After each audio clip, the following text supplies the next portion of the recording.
Hi all, this is Surbi from Education Vibes. Welcome back to our channel again. Today in this video we'll talk about NMC suggested exam which is next जो अगले साल से implement होने वाला है. So in this video हम NMC के regarding बात करेंगे, नेक्स्ट एग्जाम के रिगार्डिंग बात करेंगे and watch the full video to get the all details.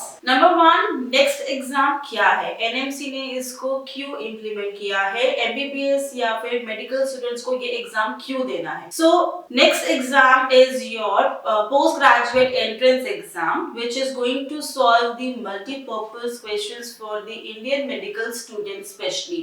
ये आपका क्वालिफाइंग एग्जाम है for MBBS students to receive your degree आपके लाइसेंस के लिए. सो जो बच्चे MBBS फाइनल ईयर में है they can start preparing themselves to qualify this exam.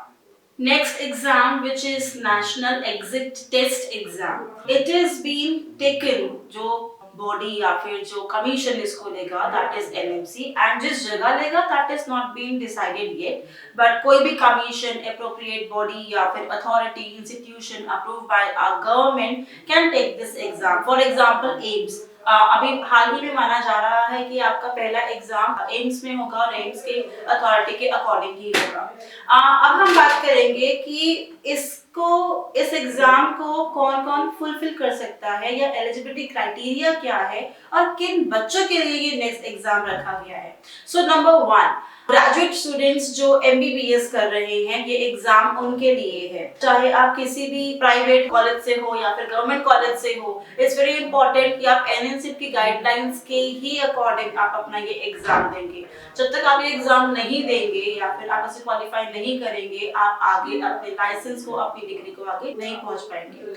Number 2, जितने बच्चे बाहर से MBBS करने जाते हैं वहां से वापस इंडिया आते हैं, B it from Russia, Uzbekistan, Kazakhstan, Kyrgyzstan, Georgia. So apart from all these countries as well, किसी भी यूनिवर्सिटी में वो जाते हैं which is NMC approved. When they come back to India to practice, before starting their journey as a doctor, they need to clear this next exam as well. It's not कि आप बाहर से पढ़ के आए हो तो आपके लिए rules different होंगे. No, you are on the same page for be it the Indian student or the foreign students. आपको वापस आके आपका next exam देना ही देना है. एक चीज और है कि NMC कमीशन मेक श्योर कि आप टाइम टू टाइम उनके रूल्स रेगुलेशंस पढ़ते रहें.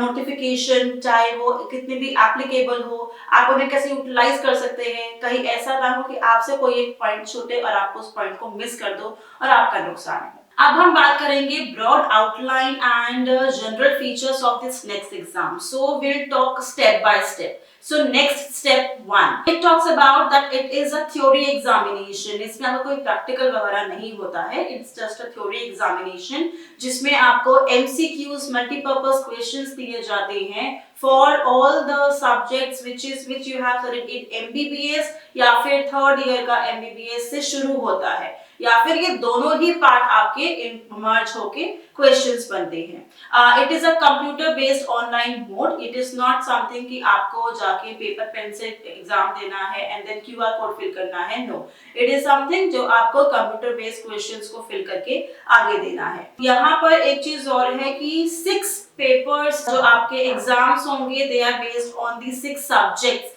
सो अब आप सोचो कि एक सब्जेक्ट की कितनी डिटेलिंग से आपको पढ़ाई करनी है to clear this exam. For example medicine, allied discipline, surgery, obstetrician, gynecology and much more and other 3 like these medical side only. So these are the step 1 things which you need to keep in mind while preparing for your next exam. इसी के साथ साथ important चीज ये है कि आपका NEET exam अभी तक बोला जा रहा था कि ये साल में 2 बार होगा but recently got to know just 1 hour back कि ये एक साल में 2 बार नहीं, एक साल में ये एक ही बार होगा.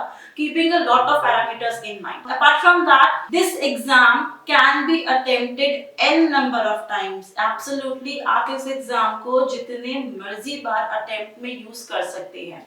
फॉर एग्जाम्पल आपने अभी इस साल ये एग्जाम दिया, लेट्स से नवंबर में एग्जाम देने के बाद आपके 50% से अबव आने चाहिए not overall but in one subject. So आपके 6 सब्जेक्ट्स है, तो हर एक 6 पेपर में आपके हर एक पेपर में अबव 50% आना चाहिए out of 100, only then you are eligible to be called as passed in next exam. अगर उससे कम आएंगे तो आप नहीं क्वालिफाई माने जाओगे। सब अब 6 पेपर्स में से आपने 2 एग्जाम में आप क्लियर कर गए, लेकिन बाकी 4 आप क्लियर नहीं कर पाए। सो आप एग्जाम दोबारा दोगे उन बाकी 4 एग्जाम्स को क्लियर करने के लिए। If you have cleared all those 4 examinations in the next exam, then of course you are eligible to go ahead. अगर आपका नेक्स्ट एग्जाम में मतलब नेक्स्ट टाइम वाले नेक्स्ट एग्जाम में भी आउट ऑफ 4 2 एग्जाम आपके क्वालिफाई होते हैं और 2 फिर रह जाते हैं, तो आप फिर से दोबारा जो एग्जाम नेक्स्ट का होगा उसमें जिसमें आप पास नहीं हुए हो, जो दो एग्जाम आपके रह गए हैं, you will prepare yourself only for those 2 examinations. So understand the pattern. आपके अगर 6 पेपर्स हैं तो आपको इम्पोर्टेंट है कि 6 के 6 क्लियर करना, राइट? सो अगर आपका एक क्लियर हो गया है और 5 नहीं हुए हैं, so you need to keep on giving the exam again and again जब तक आप इस पूरे पेपर्स को क्वालिफाई नहीं करते हो, और जिसमें आप पास हो गए हो उस एग्जाम को आपको दोबारा नहीं देना है। This is one pattern.